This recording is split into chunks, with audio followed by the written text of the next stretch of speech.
Baik, assalamualaikum warahmatullahi wabarakatuh.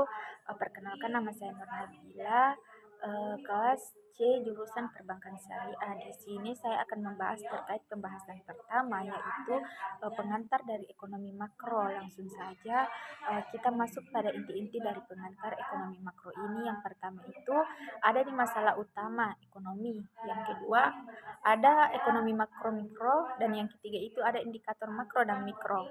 Jadi kita masuk pada apa masalah utama dalam ekonomi tersebut. Dan yang pertama itu eh, ada di pertumbuhan ekonomi rendah dan yang kedua ada inflasi, ketiga pengangguran yang tinggi serta yang keempat depresiasi nilai tukar mata uang.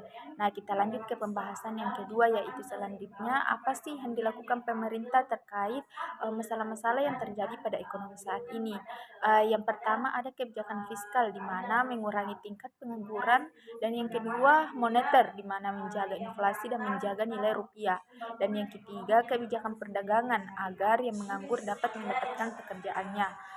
Itulah ada kebijakan ekspor, impor, serta pembangunan lapangan kerja.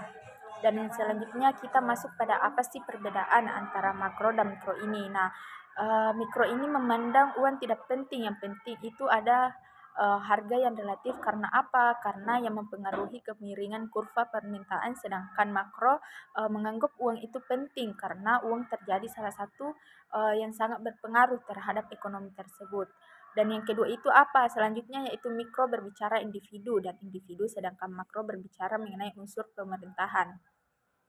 Dan yang ketiga itu perbedaan di mana mikro dan mempelajari fungsi-fungsi dari masing-masing industri dan masing-masing kebutuhan sedangkan makro mempelajari faktor-faktor yang mempengaruhi industri dan kebutuhan tersebut.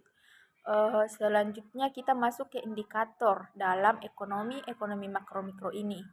Eh, yang pertama itu adanya di PB yaitu produk domestik bruto dan yang kedua adanya inflasi dan yang ketiga pengangguran, keempat pendapatan nasional dan kelima ketimbangan pendapatan dan keenam serta keuangan. Yang ketujuh neraca pembayaran dan kedelapan nilai tukar rupiah dan sembilan kemiskinan dan 10 perkembangan daerah. Jadi itu dari pembahasan mengenai pengantar dari ekonomi makro mungkin itu saja kurang lebihnya mohon dimaafkan. Wassalamualaikum warahmatullahi wabarakatuh.